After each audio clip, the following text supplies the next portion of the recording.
Bonjour Franck, comment tu vas? On est sur Auto Hebdo pour ce nouveau coup de fil à un ami et on voulait prendre de tes nouvelles. Toi, dont on rappelle que tu es pilote officiel Lamborghini pour cette saison 2020 qui malheureusement n'a pas encore commencé avec ce confinement. Donc on venait prendre de tes nouvelles. Donc voilà, savoir où tu es déjà, où tu observes ton confinement. Ouais, ben je suis dans la région de l'Égoile, dans les Cévennes, dans ma famille en fait. D'accord. Donc voilà, c'est mieux d'être un peu à plusieurs que d'être pour vivre ce confinement un peu mieux en fait. Et non, c'est pas évident tous les jours. C'est vrai que, comme tu dis, on était dans un plein boom de début de saison. Surtout de mon côté, j'avais la chance d'avoir pu commencer assez tôt avec Daytona. Euh, donc sur le plan américain, fait pas mal de tests. Et c'est vrai que d'arrêter net là, ça fait bizarre. Euh, c'est c'est vrai, c'est vraiment pas facile même à comprendre parce que on voit qu'il y a des situations quand même assez différentes dans pas mal de pays. Donc ouais, non, c'est une situation un peu nouvelle pour tout le monde, mais bon, on est conscient que c'est compliqué pour tout le monde, hein. Toutes les entreprises, toutes les sociétés, tous les domaines, c'est compliqué. Donc, Bien sûr. Donc, tu es lié à Lamborghini depuis plusieurs années et pilote officiel, on le rappelle, cette année. On sait qu'ils ont fermé l'usine de Sant'Agata Bolognese, pardon. Tu as des nouvelles de l'entourage de Lamborghini, de Giorgio Sana et des autres responsables du programme sportif? oui, oui, j'ai des nouvelles assez régulièrement. On continue quand même à discuter. Moi, de mon côté, de toute façon, comme je pense beaucoup de monde, on a essayé de rester physiquement bien. J'ai de la chance d'être dans un endroit où à la montagne le faire, donc je peux courir dehors, je peux aller faire. J'ai aussi une salle de muscu ici, donc pour ça va. Et je pense que l'usine aussi et Giorgio, tout le monde souhaite que les pilotes restent affûtés et prêts pour dès que ça va recommencer. Mais bon, je pense comme tout le monde, il faut être conscient que beaucoup de personnes ont du mal à mettre une date sur la fin de, de ce confinement et savoir quelles vont être les conséquences. Oui, bien sûr. Est-ce que justement les conséquences, déjà, même si c'est toujours un peu compliqué à imaginer aujourd'hui au 30 mars, est-ce que tous les reports ou annulations qui ont été déjà annoncés, toi, ça va t'impacter déjà dans le programme qui sera décidé dans les prochaines semaines? Est-ce que tu as déjà des clashs de dates, des impossibilités de courir avec tes différents programmes ou c'est pas encore tout à fait acté? Non, pour le moment, tout a été même mieux d'ailleurs, puisque avec le changement de Monza, donc du coup avec Barcelone, je me retrouvais avec Hmm. Barcelone en même temps que le Petit Le Mans. Et puis D'accord. Petit Le Mans a été déplacé juste après, donc non, moi ça m'arrange parce que comme ça je peux tout faire. Ça me tenait à cœur d'avoir l'expérience de faire Petit Le Mans euh, à Atlanta. C'est vrai que je l'avais jamais fait, donc c'était vraiment bien. Puis de retourner à Barcelone, c'est quand même sympa aussi. Mais non, pour le moment, mais on est encore à l'attente puisque le Blancpain n'a pas annoncé. Le Blancpain, pardon. J'ai encore le réflexe de dire le Blancpain. Comme Euh, beaucoup. Ouais.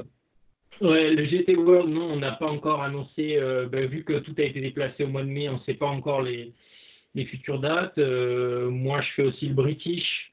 Donc, il y a pas, je crois que les trois premières courses Du ont été 30. déplacées. Donc, ouais, donc pareil, je suis en attente de ça. Mais je pense que c'est plutôt ça. Après, j'avais entendu déjà des rumeurs sur la possible changement de date en mai et les week-ends qu'on devait avoir. Donc, je sais qu'on en a quelques-uns de disponibles. Mais non, pour le moment, il n'y a pas de clash. Euh, Après, il y en aura peut-être sans doute deux ou trois, hein, sachant que je fais Bien quatre sûr. championnats. Donc, après, franchement, aujourd'hui, l'importance, c'est plus de recommencer le plus tôt possible que essayer de se sortir le mieux possible pour tout le monde de cette situation. Et après, on va prendre ce qu'il y a à prendre. Oui, je comprends. Tu évoquais les États-Unis, puisque tu as commencé, toi, la saison à Daytona. C'est une grosse partie de ton programme cette année. C'est une satisfaction de se tourner de l'autre côté de l'Atlantique pour toi avec Lamborghini. Oui, oui, c'était une nouvelle étape dans notre collaboration avec Lamborghini. C'est vrai que j'avais eu la chance déjà de retourner aux États-Unis il y a 2 ans quand on a gagné les 24 heures Daytona. Le fait d'avoir un programme endurance américain, c'est une belle chose. Ça me permet de pouvoir faire un peu plus là-bas, là où j'ai eu de l'expérience en Champ Car et IndyCar il y a quand même 10 ans. Voilà, là j'étais parti il n'y a pas longtemps faire les essais à Sebring pour préparer Sebring. Donc ensuite, voilà, ça a été déplacé. C'est pour ça que ça faisait un peu bizarre d'avoir préparé certaines choses et de se retrouver en fait à la maison à attendre une course qui finalement, bon, aura lieu. Je sais plus, mais je sais même plus. Oui, ça a été décalé en fin d'année, on ne sait plus. Voilà, c'est très compliqué de Ouais. toujours retenir toutes les dates, mais oui, effectivement, ce Ouais, sera en c'est fin d'année. compliqué là du coup de se souvenir quelle est la date parce que beaucoup de choses ont été changées. J'avais beaucoup de tests de prévus et du coup, bon, mais là, ça s'est pas mal réduit. Mais voilà. D'accord. Pour un pilote professionnel comme tu es, tu penses que la reprise va être compliquée? C'est-à-dire revenir derrière le volant, relancer toute la machinerie que peuvent être un programme complètement pro des marques, etc. Ou tu penses que bon, au final, on arrivera à repartir dans toutes les séries, quelles qu'elles soient, monoplace GT pour nous, ce qui nous concerne là, ça repartira, on va dire, à peu près normalement quand ça recommencera. Non, ça, bah après, c'est sûr que si on s'arrête 6 mois, ça va être compliqué pour tout le monde. Bon, moi, je suis assez optimiste pour ça, mais non, non, je pense que on a tous connu des années où on s'est arrêté pendant 3 4 mois l'hiver quand on avait des programmes. Enfin, voilà, moi, j'ai eu, euh, j'allais dire la chance ou la malchance d'avoir des années plus compliquées d'autres. J'ai quand même eu ma carrière qui s'était arrêtée 2 ans. On connaît des fois des hivers un peu plus longs, donc voilà, je suis quelqu'un qui m'entraîne pas vraiment sur simulateur. Je vois que tout le monde est un peu dessus. Moi, c'est pas trop mon style ni mon genre. D'accord. Donc, voilà, mais ça crée le manque. Donc je pense que quand je vais, en tout cas de mon côté, revenir sur le volant, il va y avoir les dents qui vont bien rayer par terre. Ça, c'est clair. Et l'envie de continuer là où je me suis arrêté il y a 15 jours. Donc, puisque il y a 15 jours, c'était les essais du Paul Ricard avec Émile Frey, où ça s'était très bien passé. On avait fait un gros travail avec l'équipe.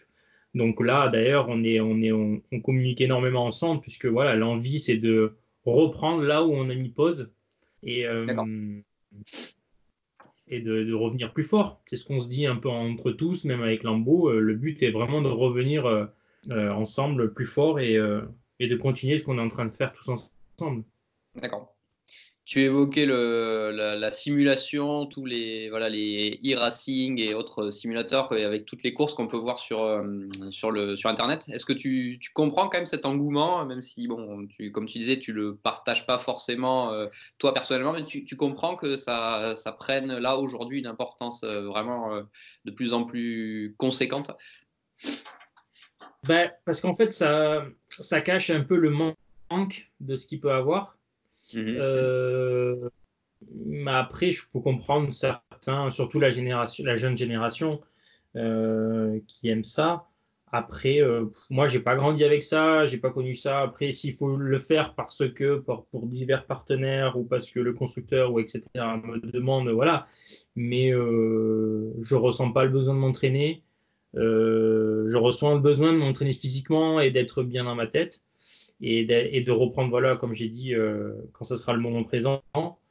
Après, non, c'est pas quelque chose qui me, parce que moi, je trouve ça, enfin voilà, ça reste un jeu. Donc, Mhm. j'ai la Nintendo Switch à la maison, je m'amuse Ouais. avec Mario Kart avec des potes ou des amis, enfin voilà. Euh, mais, euh, mais non, ça me dit rien de m'entraîner sur un simulateur. Non. D'accord. Ok. Bon, mais écoute, Franck, merci beaucoup expliquer. pour. Pardon?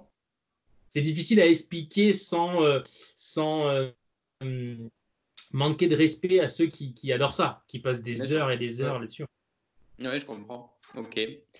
Bon, bah, écoute, Franck, en tout cas, merci beaucoup pour le temps que tu nous as accordé à Auto Hebdo pour nous donner de tes nouvelles. Et puis, ben, on espère, comme on dit à tous, te revoir le plus vite possible sur un circuit pour reprendre le sport auto dans ce qui nous passionne le plus, c'est-à-dire la piste et le monde réel. Voilà, et en espérant qu'on puisse se revoir très très rapidement. Si tout va bien, ça pourrait être fin mai au Paul Ricard pour le GT World Challenge, mais on attend de voir ce que SRO nous réserve. J'espère vraiment qu'on va pouvoir reprendre. C'est vrai clair, si on pouvait reprendre par Paul Ricard fin mai, ça serait en plus par le Grand Prix de France. Ça serait super. Et puis surtout, en plus, si c'est ça, ça confirmerait que le Grand Prix de France de Formule 1 aura lieu en juin aussi. Ça serait bien. Oui, ça serait pas mal. Ok, en tout cas, merci beaucoup Franck, et puis ben, on prendra tes nouvelles.